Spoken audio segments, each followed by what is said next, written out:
Majini kendo nyakoro Ramogi na ngichwelo. Jaked ne ratich oganda Boniface Mwangi olando ayanga dwaro mare mar laro kom tend piny Kenya yiero magana 2027.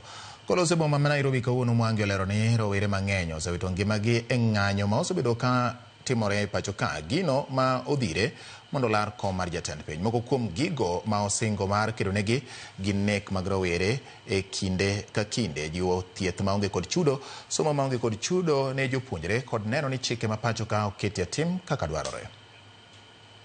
Why are we gathered here today? We are gathered here to celebrate the Katiba and to see how it can be fulfilled to the letter.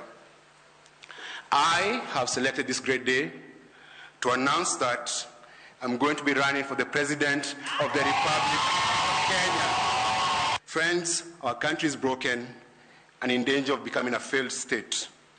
The truth is, things are depleted and depressed for our people. Nothing is hardly working in this country. A vast majority of us are struggling with the crippling high cost of living. Taxes are choking us to death, driving families deeper into poverty, and forcing businesses to close shop.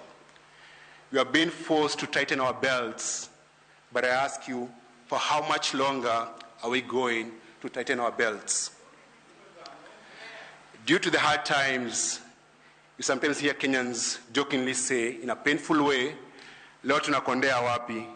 Kwa sababu kila siku tunakonda, as they grow fatter and fatter, Kenyans are becoming thinner and poorer every single day. And that's why we're here, because we have the power and we must change the direction of our country. Ringre mamoko auchiel okunye oko e liete ang'wen ma yudore e bungu ma Kwa Binzaro e kaunti ma Kilifi odiechieng' ma kawuono makoro